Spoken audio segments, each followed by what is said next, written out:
Hi everybody, hope you're all well. I am joined today in my Getting Naked with interview hot seat with Camilla from Pink Storm Social. And here she is already. See, this makes me happy. There's no anxiety then that she's not going to turn up. Let me just get her on and we can get cracking. Very exciting. Always anxious waiting. Happy Friday, everybody. Hope the weather's... Yay! Hi. Here we are. Let's adjust. How are you? God. My face looks really orange because the sun's just started shining through the door. Hang on. Let me move around so I think badly. I just had the same thing. I was going to do it somewhere else, and then the sun's just gone. I was like, I won't be able to see anything. It looks like a fake tan, but I haven't, I promise. Oh, it's that holiday you were on last week. Yeah, that. The one I've been shouting about in the Daily Mail. Yeah, you've been to Dubai, have you? Is that what happened? I'm working in Dubai. So busy. So much work out there right now. I know. How are you? I'm good. I'm happy it's Friday. I can't believe it's Friday. It's been such a busy week. How about you? Oh, and you know, when we put this in the diary, you were like, and it'll be towards the end of January, we'll all be really positive. I'm like, God, it's just come around so quickly. Like, the days seem to go so slowly, but the weeks seem to go so quickly. It does. Every time I'm like, Monday again, and then I'm like, oh, Friday's here. What are we doing? Totally. But thank you for joining me. I know we met virtually. So We usually did. I kind of chat to people I met in real life, but we have not had that pleasure yet. One day.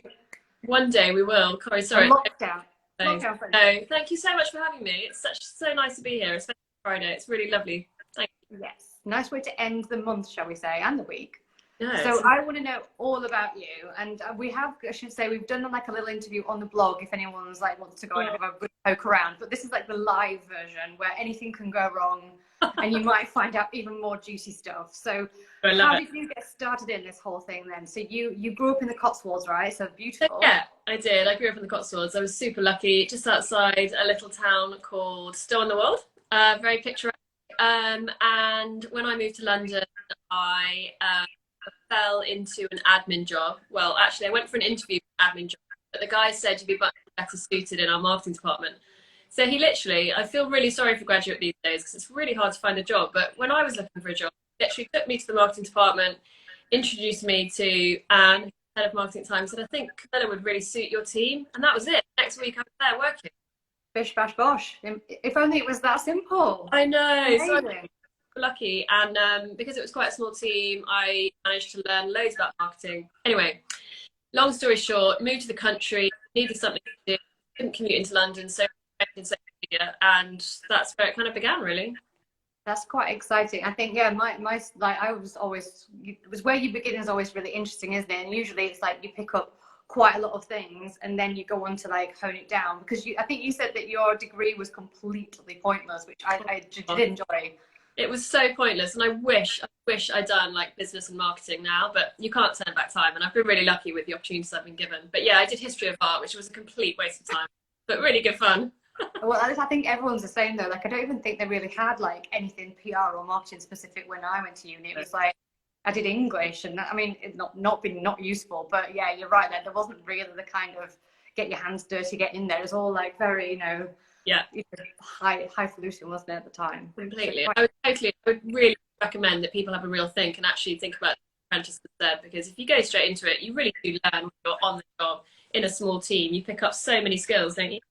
You do, and it's yeah, when you actually, there's a difference between that theory, isn't there, of oh, this is the amazing thing you do with your extraordinary budget you might have, and then there's the reality of you have no budget, what are you going to do with it? So I think that reality of being in it is you can't, there's nothing else to replace it, knowing that you have to make money from whatever you're selling, and yeah, it's all a bit more do or die is a bit more of a crash course in it, I think.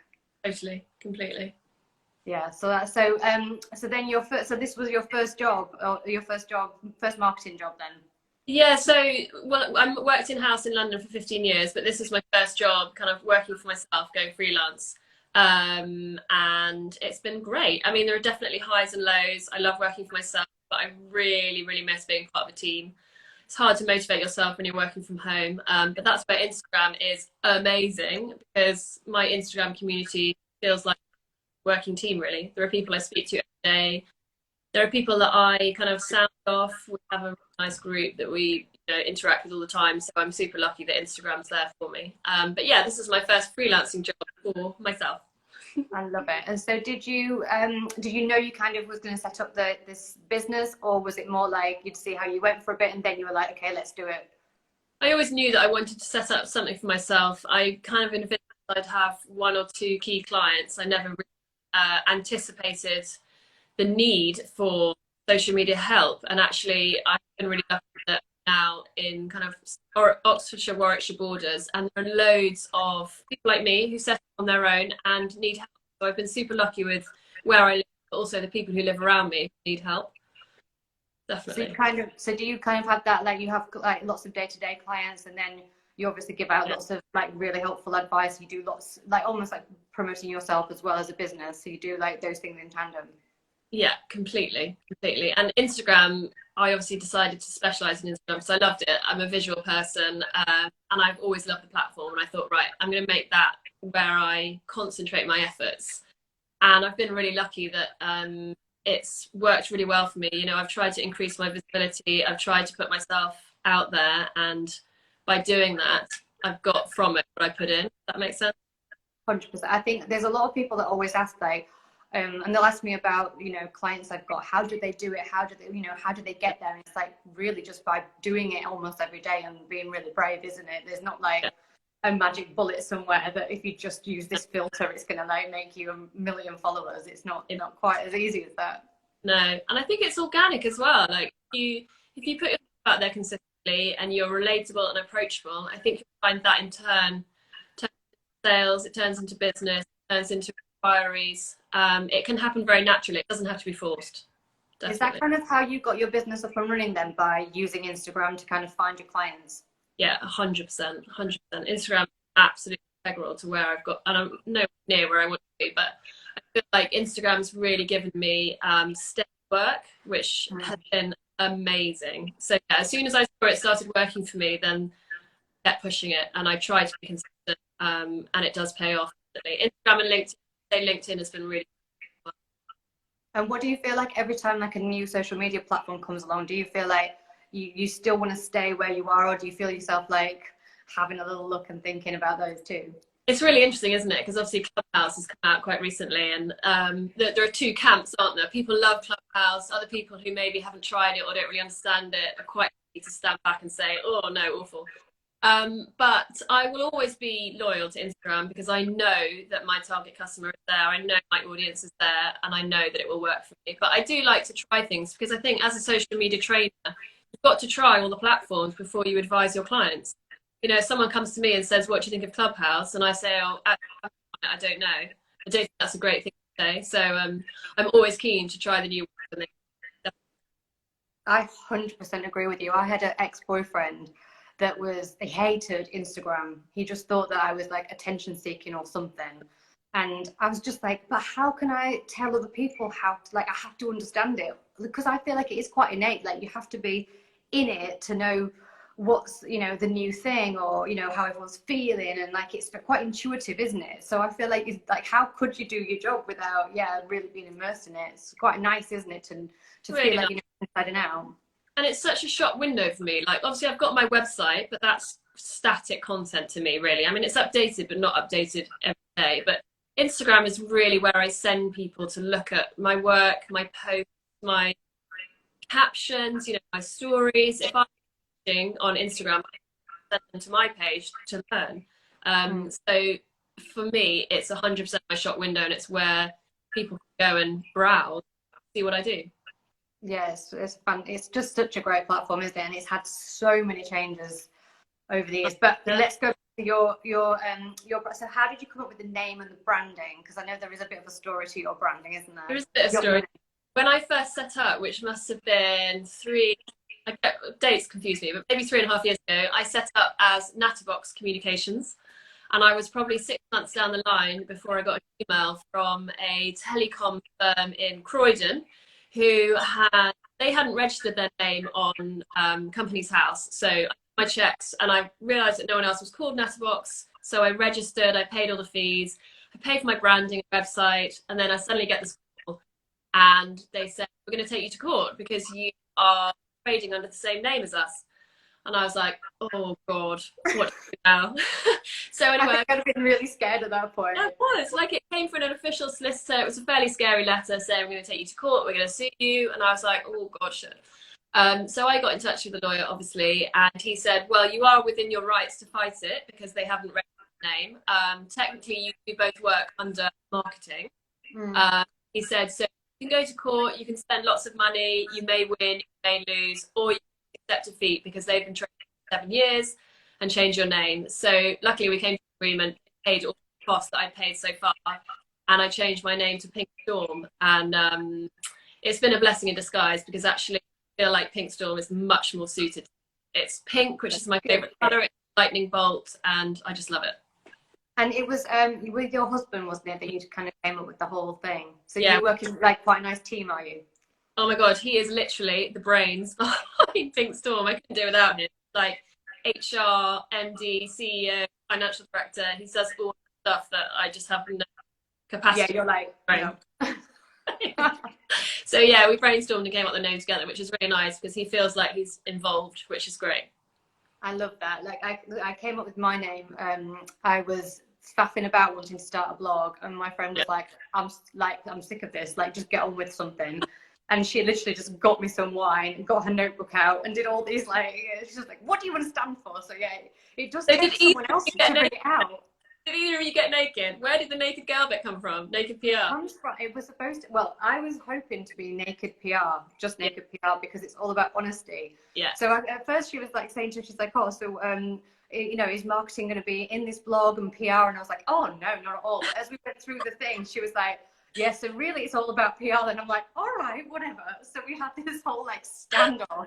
Oh my God, she just knew me better than I know myself. But I love that about people, like, you know, branding experts, they're so good, aren't they? Like, just seeing into your soul. Oh, so good. And also graphic designers, like, God, graphic designers are so talented, aren't they? Like, I never have a clear brief in my mind. I know what I want, but I'm like, I can't articulate that.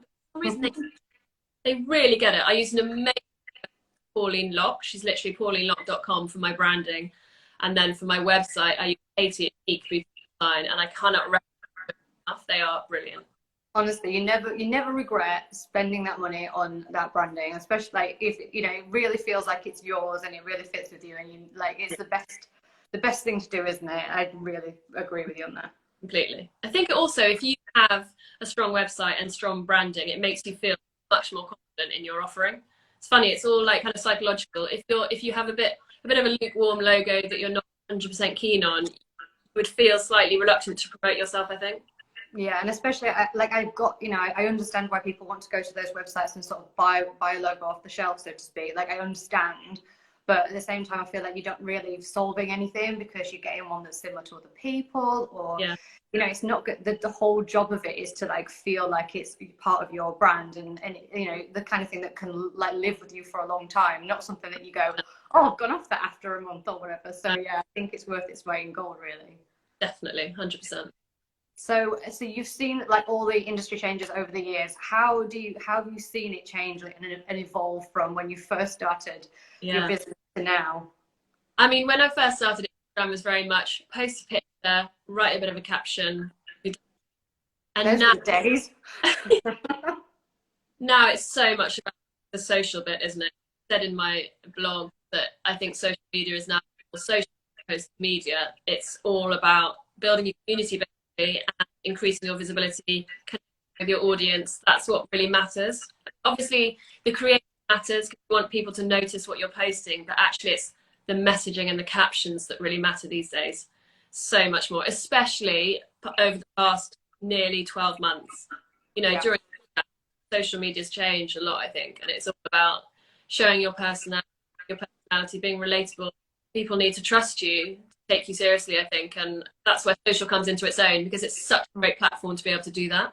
Yeah, it's amazing about engagement as well, isn't it? I think anytime I ever talk to somebody and they say like, you know, you need to do engagement for like, you know, at least an hour if you're doing a post, like, you know, you need to, like, people are quite surprised at how much work it is, because it is, like, no matter what anyone thinks we're like all fun and funny about, it's real work, isn't it? It is, and I quite often think about these accounts that have like 10,000, 15,000 followers. the amount of comments they get on each post, and they're having 5 comments, their DM box, their direct box through the roof. That take them so much time to keep on top of that. Management, yeah, it does make you want to like weep, doesn't it, when you think about like what must Kim Kardashian's inbox look like? It must be like...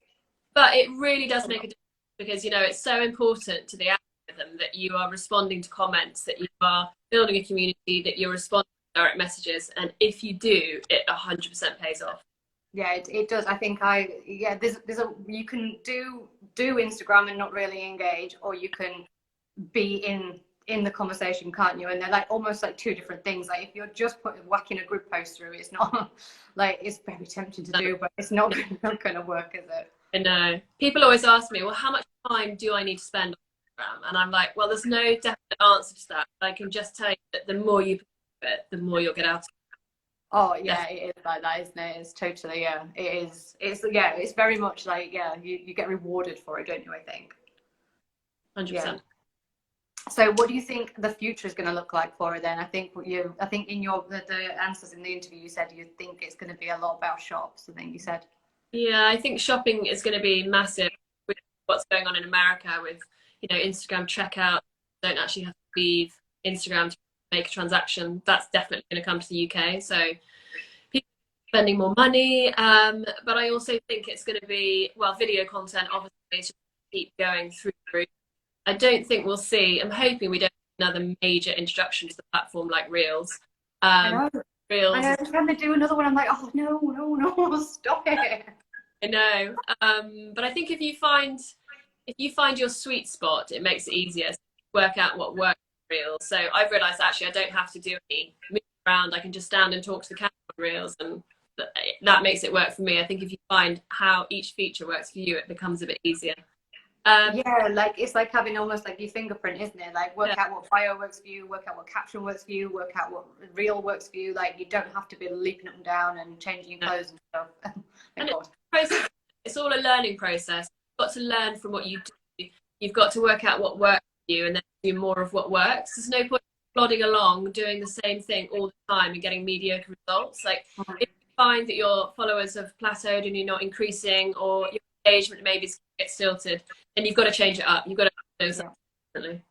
How do you actually work out how much time you spend on your platforms then? Are you quite regimented with it? Do you do scheduling? Do you like plan time to spend on it? Like how does it work for you?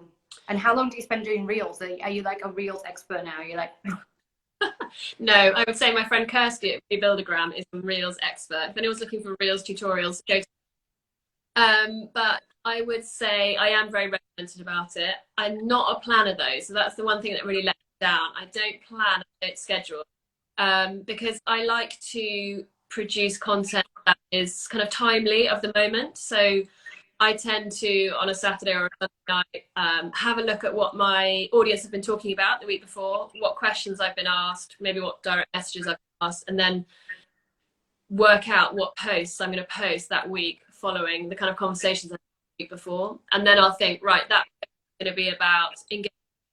Is it going to be best as a video? Is it going to be best as a reel? Is it going to be best as a style? And then I'll work out the format and plan it that way. You do content first almost. You say like, I want this content, and then how's the best medium to deliver it, rather than being like, oh god damn it, I need to do a reel because it's been 3 days and I haven't done one. Definitely. Although I try and post a reel every 10 days, but I really look at what works. So if a reel's worked for me in the past, I'll do another one. If a carousel post worked for me, I'll do it. Like I actually posted my first kind of artsy carousel this week, and it was like, it went through the roof. I couldn't believe it. So I was like, right, I need to do another one of those. It's constantly a learning process to see what works best with your audience. It's not necessarily what you want to say, it's what they want to hear. Has that been your kind of most surprising moment then from the platform, of something that's worked that you were like, really? How come? Yeah, 100%. I was like, why is this carousel taking off so much? And I asked a few people and they gave me their honest opinion. But okay, wow, great. I think you always need to listen. Yeah, I kind of love poking around in stats, and my favorite stat to look at is what people have saved. That one's always really bonkers on like which one it is. You're like, really? What's everyone doing? So I find it fascinating. But that's what Instagram's all about. It's about educating people and inspiring them. And if they're saving your posts, they're saving it to come back to later because they find it really valuable, useful content. And that is such a strong indicator of you that you're doing something right. So yeah, and I'm glad they've taken away the shares. So I used to love seeing how many people are sharing content. Yes. Way now, so you can't see it, which is really so mean Instagram. I know. So do you do all your kind of photography and stuff yourself? Have you got like tripods? How do you like manage the kind of getting to the content part idea? Like do you edit everything yourself as well? Are you kind of quite hands-on with it all? Yeah, so I do all of it. Canva is my absolute best friend. I love Canva. I think if you set yourself up with Canva, have a few templates that you regularly use on much quicker. You know, you can incorporate colors and your logos, make it seamless. Photography wise, I have a desktop tripod. Yes. And then I have a freestanding tripod. But to be honest, I don't use that much. I find myself propping my phone up on books or plugs or anything that's to hand. But yeah, I do all my photos myself, and my husband is very well trained in taking a Instagrammable photo. I think that's quite a key part of any marriage, I would imagine. Definitely. And actually, my 9-year-old now is coming into the training scheme and quite well. Yeah. Oh my God, you could do like. Why don't you start up like the husband and child training academy? I think this could be. I should. I thought about producing a reel where I just ask my husband what it is I actually do on a day-to-day basis, and I ask my 9-year-old and see what their answers are. I thought that'd be quite funny. I mean, yeah, it is a bit bonkers, isn't it? The world we live in, honestly, is crazy. Milo would say, my 9-year-old would say something like, she does something on social media, she's on her phone all the time, and she gets me to take photos all the time. I mean, yeah, after all that degree and everything.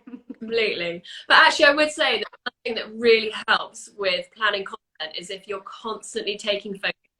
Even if it's nothing you think you're going to use that week, you will probably use it in the future. So always take photos wherever you are, even at home, around and about, and always take videos if you can. But you have a stock of content that you can use in the future. Definitely. I totally agree with you. Every time like Valentine's Day or Christmas rolls around, I'm like, right, let's get in the archive and see, because otherwise you just feel like you're being constantly chased by social media. And if you've got this stock images, you know, whether it's flashback stuff or whether it's a slightly different post from last year, and you've got the set out, it's worth its weight in gold, isn't it? It's really it really is. And then taking it a step further, obviously when we're out of lockdown, cause I'm sure everyone who's watching is constantly hearing that you have to put your face on the grid, you have to make yourself be visible. So if you've got the budget you can afford for some professional photos to be taken of yourself, again, I think it's worth its weight in gold. If you end up yeah, I find like, because I think there's that thing with Instagram where you want it to look perfect, but it's also kind of like that in the moment. So I sometimes think a bit of a 50-50 split between in the moment kind of phone photos are fine, but it's great to have those like really polished, lovely photos, because it just brings the whole grid together as well, doesn't it? It really does. And it doesn't need to be you going, it can be in action shots at your desk, around about. I just think there are so many different ways of having lovely photos taken that it's worth it for sure.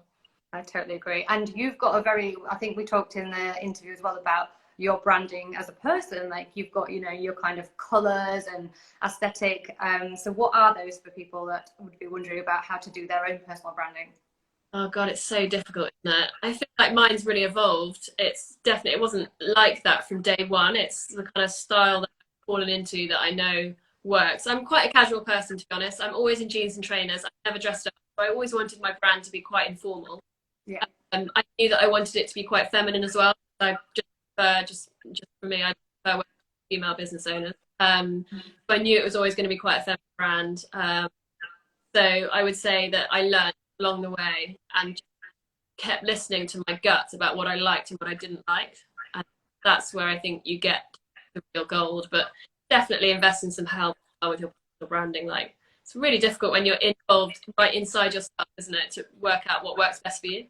Yeah, I think I've really struggled with that over the years. Like I've ended up with like Pinterest boards and all sorts of stuff. Like I had a girl called Karen, who's the organising lady, come round to my flat and like turn out a load of stuff, because I was so confused with like all this stuff that I accumulated that wasn't really right for where I was. And hanging around for 20 years. I'm like, I'm older now, like I'm nearly 40, I'm working with lots of luxury brands and I've got all this like, boho belts from when Sienna Miller was making it look cool. So like, I found it like it's been a real evolution, even though like my branding was like quite strong from the start and I knew kind of what it was supposed to be, but getting me to that point where it matched with the branding was like, yeah, it took a little bit of time actually. I think also you learn, a couple of years down the line, learn what are your USPs, what makes you different from other people. And I think when you're confident on that, then your branding comes second nature. Because it becomes you. Yeah. Exactly. If you are formal or informal, what your offering is, what your service is, why is you, then your brand should follow that. Yeah, it should be quite nice and natural and intuitive, I guess. Yeah, definitely. Sure. So what is next on the list for you and Pink Storm Social and the family business? Apart from training up your kids. Well, getting down would be a great start. I mean, I had so many big plans, as everyone did, for January, and suddenly you're like, oh God, homeschooling 3 kids. But I hope to run an Instagram course, so a kind of a 6-week course on doing Instagram really well. I hope to carry on my training sessions, and I've got my email database running, which is great. So but yeah, I just hope to carry building on my amazing community. I'm so grateful every day. And just to be able to carry on working, I feel really lucky. During lockdown, people have been looking to digital marketing, so I've been able to work, super grateful for. And I think that it's been really challenging times for people, so anyone who carry on working, it's just a gift. And what can people expect from your newsletter then? Because it sounds like I need to sign up. I don't know how. I'm not like what can I expect from that? Yours this morning. So it's weekly, Tuesday, and full of tips and tricks and social media news. And actually, there's a freebie on my website at the moment as well, a bit of a content planner for February. So if anyone's thinking, God, February's coming, I don't want to post about, done my freebie online, which should help you, I hope. See, I've got a lot of time for that because I've got all the time in the world for like seasonal content and, using those days if you need to. It's like, yeah, it's gold dust, isn't it? Like if you're just going, oh my God, it's February, well, what do I do? Like that is the best place to start, I think. I think it's really good because, whatever your industry, whatever your business is, there's going to be a hashtag day somewhere a month that applies to you. Be somewhere. Yeah. And it's no matter what you sell. Yeah. It's really helpful to have a calendar because then you can input, other dates that up if you've got a new product launch or if you've got maybe a seasonal sale coming up. And if you just have a bit of a calendar, it just helps to be a little more planned when it comes to your content and not thinking on a Monday, post tomorrow, what am I going to post?